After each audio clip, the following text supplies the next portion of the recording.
সেদিন ওই রাস্তায় অনেক রক্তের দাগ দেখলাম। শুনেছি ওই রাস্তায় নাকি একটা মার্ডার হয়েছে।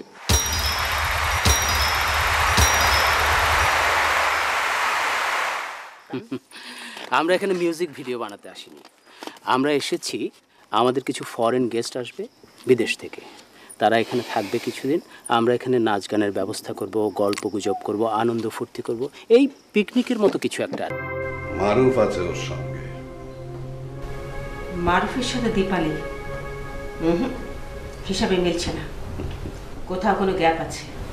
না, হিসাবটা একদম সহজ। ছি, তোমাদের রুচি এত খারাপ আমি জীবনে ভাবতেও পারি নাই। আহা, এতে রুচি বোধের কি দেখলি? বিদেশি মেহমান আসবে, তাদের আমরা আপ্যায়ন করব, তাদের সামনে কয়েকজন মেয়ে নাচবে। ফ্লাইট দিলে ওরা কাল সকালে আসবে। কোনো ঘাপলা হয়নি তো? এতে ঘাপলার কি দেখলে? এটা হতেই পারে। তুমি এ নিয়ে দুশ্চিন্তা করো না, যাও ওদের রিসেপশনের ব্যবস্থা করো, যাও। কোনটা অনলাইন? আপনার কাছে ইনফরমেশন সেল করা নাকি বেশি টাকা দাবি করা? দুটোই। অন্যায় যে করে এবং অন্যায় যে সহে উভয়ে দোজকের আগুনে জ্বলবে। আল হাদিস। চুপ, এখানে এত জোরে হাসবে না। শুনো, এভাবে না, এই যেভাবে 1 2 3 4, বুঝতে পেরেছো?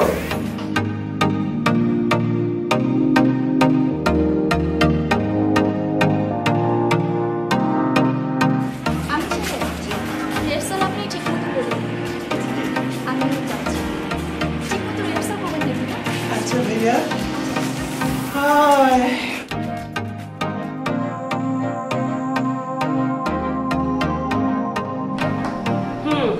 দীপালি, খুব সুন্দর নাম তোমার। Thank you. দীপ নিজে পুড়ে পুড়ে অন্যকে আলো দেয়। কে রেখেছিল নামটা? জি, আমার বাবা। তোমার বাবা। তোমার বাবা আদমজিদে ছিলেন না? জি। এত বড় একটা ফ্যাক্টরি হঠাৎ বন্ধ হয়ে গেল, তোমাদের নিশ্চয়ই সেই সময়? হ্যাঁ, সেই সময়টা ভীষণ কষ্টে পার করেছি। বাবা তো মারাই গেলেন।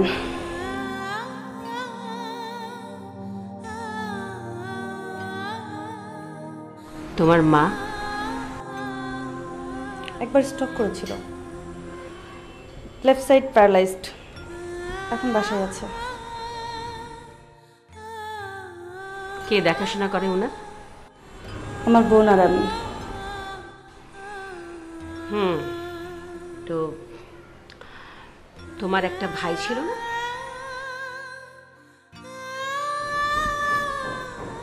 আছে।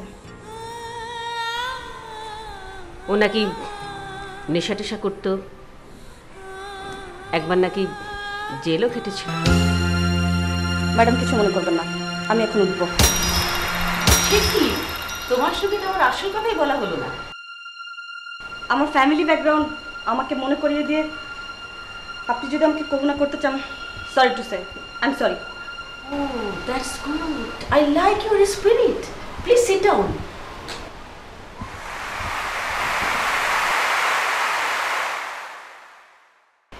হাকলি মেয়ে, আমি কি শুধু একজন ব্যবসায়ী মানুষ নই? আর একজন মানুষ হিসেবে আরেকজন মানুষের ফ্যামিলির খবরাখবর কি আমি রাখতে পারি না?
तमसो मा ज्योतिर्गमय मृत्योर्मा अमृतं गमय ॐ शान्तिः शान्तिः असतो मा सद्गमय तमसो मा ज्योतिर्गमय मृत्योर्मा अमृतं गमय ॐ शान्तिः शान्तिः शान्तिः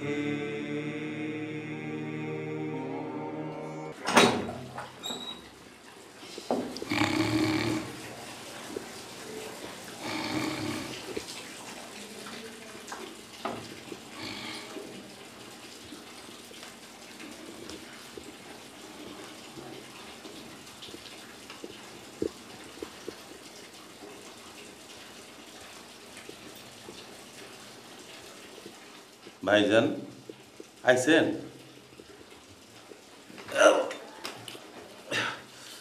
কি ব্যাপার ভাই, কোনো অসুবিধা? ব্যথা ভাইজান।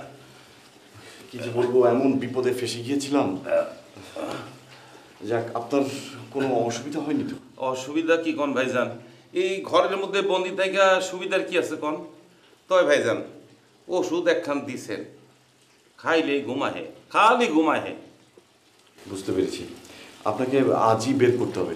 তবে তার আগে ডক্টর রত্না এসে আপনার ব্যান্ডেজটা চেঞ্জ করবে। এখন তাকে আনতে যাব। আরে আস্তে আস্তে, সাবধানে। অহন যাবেন হ্যারে আনতে? হ্যাঁ, তা যাবার আগে আপনার খাবারের ব্যবস্থা অবশ্য করে যাব। আমার খাবার লাগবো না ভাইজান, আগে আমার এই বন্দি ঘরের থেকে আস্তে আস্তে আমার বাইর করেন। ভাই, আর কয়েকটা ঘন্টা মাত্র, একটু ধৈর্য ধরুন। আর কয়েকটা ঘন্টা না, কয়েকটা মিনিটও আমি থাকতে পারবো না। আমার বাইর করবেন ভাই, প্লিজ প্লিজ, একটু শান্ত হন প্লিজ। থাকেন, আমি আসছি। আপনি যাইতেছেন? এই কয়েক ঘন্টার মধ্যে ফিরে আসবো। তাড়াতাড়ি আইবেন তো? হ্যাঁ অবশ্যই। নইলে কিন্তু আমি ঘরের দরজা ভেঙে আমি যাবো গা। ভাই আসতেছেন, আপনি শান্ত হন, কেউ যেন না যায়।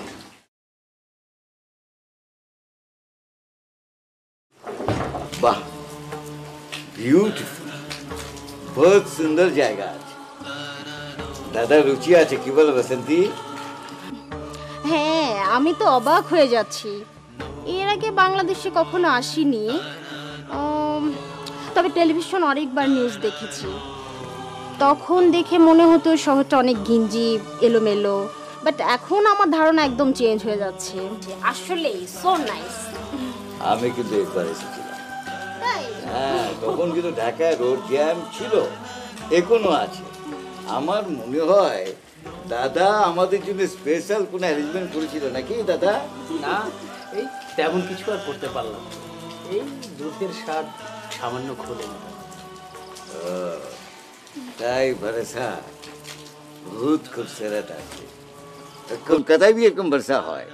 তাই রবীন্দ্রনাথ বলেছিল, এমনও দিনে তারে বলে পড়ে যায়, এমনও ঘন ঘোর বরিশায়। তো দাদা, এই ব্যবসার খবর টবর কি আছে? দাদা, ব্যবসার কথা পরে হবে, আগে আমরা একটু অন্য কথা বলি দাদা। এই মনটা একটু ফুরফুরে করা আর কি। আপনার জন্য দাদা স্পেশাল অ্যারেঞ্জমেন্ট করা আছে।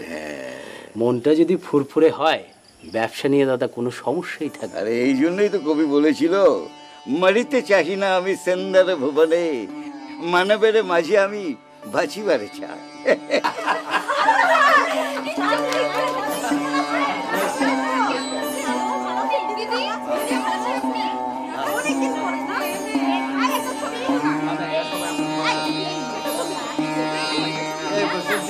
আমার শুরুটা ঠিক আছে তো?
হ্যালো, কি খবর? অফিসে বসে থাকলেই হবে? বাইরে যে কত কিছু ঘটছে তার কোনো খোঁজ খবর রাখেন? এক্সক্লুসিভ কিছু আছে নাকি ম্যাডাম? ইকবালের যে একটা বাগান বাড়ি আছে গাজীপুরে, আপনি কি সেটা জানেন? ইকবাল সাহেবের বাগান বাড়ি? হ্যাঁ জানি তো। কিছু ঘটেছে নাকি ওখানে? না না, এখনো কিছু ঘটেনি, তবে চোখ কান খোলা রাখেন, খুব শীঘ্রই একটা কিছু ঘটবে। থ্যাংক ইউ ম্যাডাম, আমি এখনই খোঁজ নিচ্ছি। ঠিক আছে, খোঁজ নেন, তবে কোনো কিছু ছাপানোর আগে আমার সাথে একটু ডিসকাস করবেন। ওকে ওকে ম্যাডাম, ওকে। আমি তেমন যদি কিছু পাই আমি আপনাকে জানাবো। ওকে, বাই। ওকে, ঠিক আছে, বাই।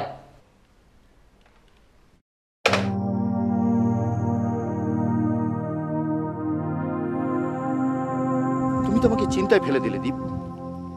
আমি তো ব্যাপারটা ভুলেই গিয়েছিলাম। এমনিতে মহা ঝামেলা মাথার উপর, ওদিকে আবার কবির মার্ডার নিয়ে মারুফ যদি খোঁচাখুচি শুরু করে তাহলে তো বিপদ। মারুফের কথাবার্তা আর ওর চাহনি সব কেমন যেন সন্দেহজনক। আমার ভীষণ ভয় করছে। এত ভয় পেও না তো, আমি আছি না। দেখো দেখো, আমি কখনো থানা পুলিশ করিনি, ওসবে আমার বড্ড ভয়।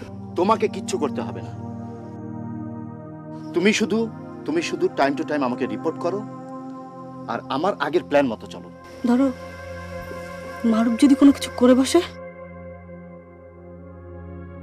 মারুফ হচ্ছে আমার পথের কাঁটা। এমনিতেই ওকে সরাতে হতো, না হয় কাজটা দুদিন আগেই করতে হবে। তার মানে আরেকটা মার্ডার? পিপিলিকার পাখা গজায় মরিবার তরে। না না, প্লিজ তুমি অন্য কিছু ভাবো। আমি আর খুন খারাপই। Relax baby, relax. তোমার আকাঙ্ক্ষার মতো পৃথিবী চলবে না। পৃথিবীটা অনেক কঠিন জায়গা, এখানে বাঁচতে হলে মারতে হবে।